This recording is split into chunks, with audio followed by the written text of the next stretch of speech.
What's up everybody? In this video I'm going to be transforming this boring dated wall into a beautiful wooden feature wall that's going to look beautiful in this space. My first step in this process is to get the wall prepped for painting. I'm going to be painting this wall black. No matter what solid wood you use, it's always going to have some natural variations.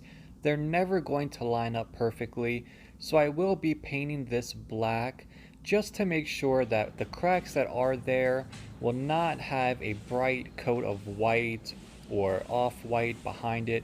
It's going to look like a deep black and it's going to hide the cracks a little better. This is a cheap gallon of flat black paint and primer mixed in. I wanted a flat or matte finish because I don't want to be reflecting any light off of this. I'm doing one coat and it cost about $20 for the gallon. After prepping everything, painting this whole wall only took about a half hour.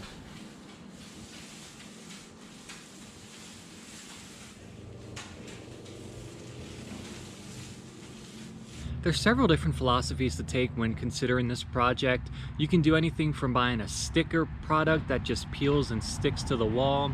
You can buy pallets to disassemble them and then fix them up a little bit.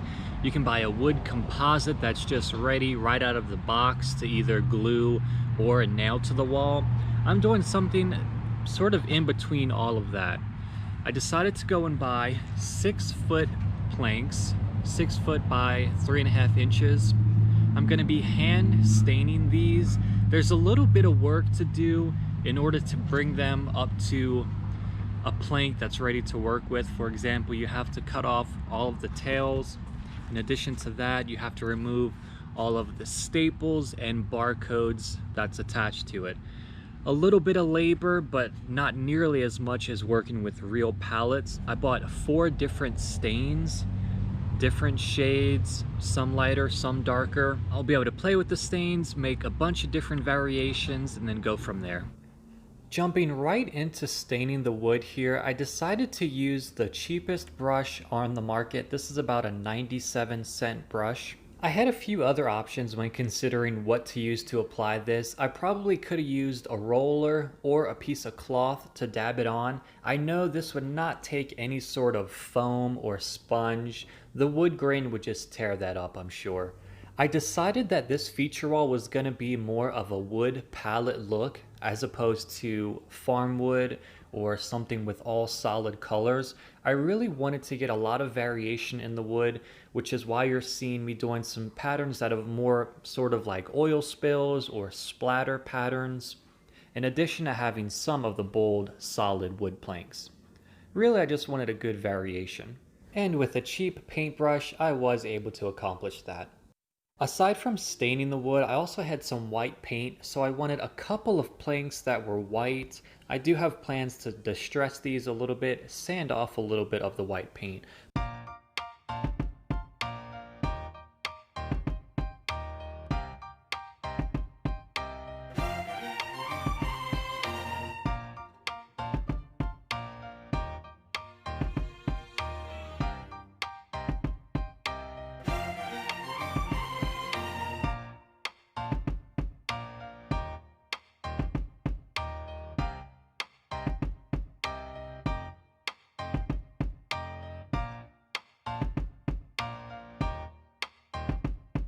Well guys, I ran out of the lighter stains that I was using. Instead of going to buy more, I looked online to see how I can get creative, use things from around the house to stain or age this wood, and I came across coffee being used.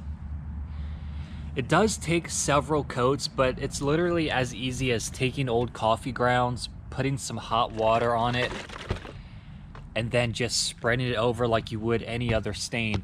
I decided to leave the grounds in it rather than filtering it out, because my thought process is that as this sits in the sun, these grounds will dissolve a little more, giving a darker look or requiring less coats. So that's what I'm thinking. These here currently have one layer or one coat of coffee. I know it sounds ridiculous. This is my second coat going on. I'm trying to do a few different shades. but I mean, so far it is working. I know it's getting a little crazy here, but working with wood, you can experiment with whatever you want, really. So now that all of the wood is stained, I'm actually at the hardest part of this project, waiting for the wood to acclimate indoors. I brought it to the exact spot it's going to be going on the wall.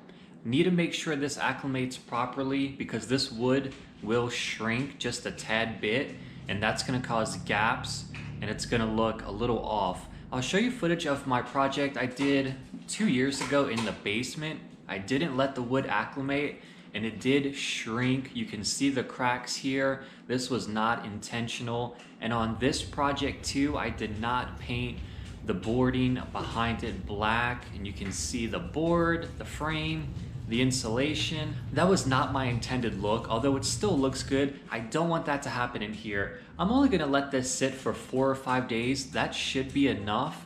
Some people will say let it sit for 2 or 3 weeks. I don't have that kind of patience.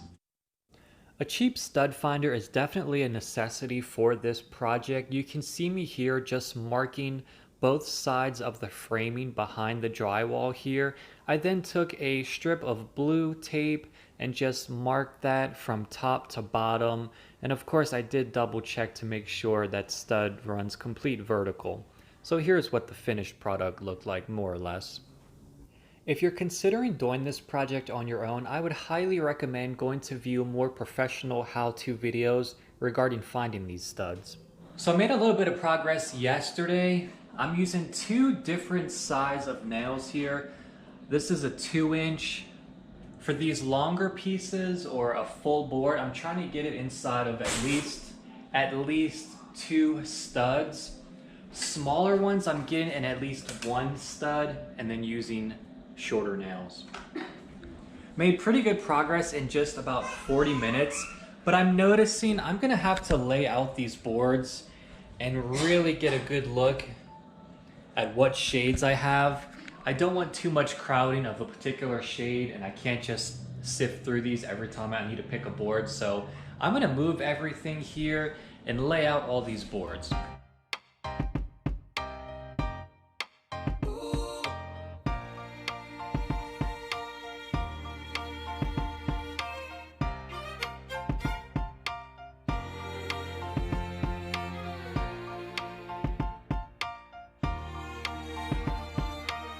I'm gonna rough up this whiteboard a little bit. I have 2 of them, so it's gonna be pretty evenly spaced out, but I want this to look a little more distressed than it currently does.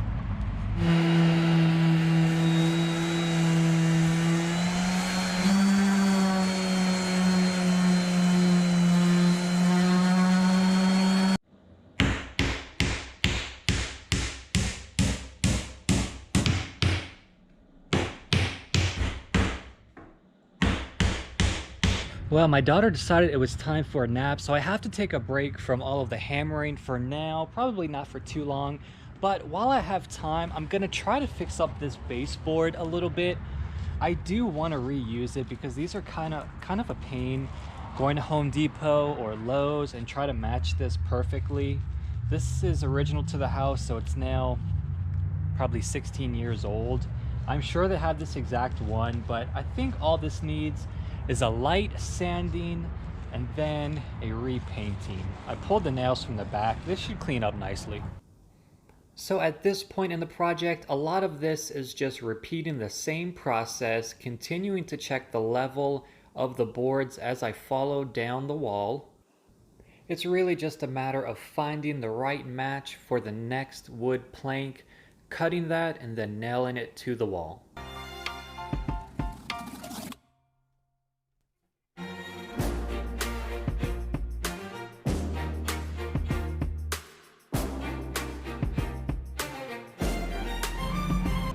In this clip, you can definitely see me hit something behind the wall. It's unlikely that it's a copper pipe, but there's a chance it's just some sort of metal joiner for these 2x4s behind the wall. I'm never going to be forcing a nail through something hard. So at that point, I just stopped, put the nail in a different place, and continued on.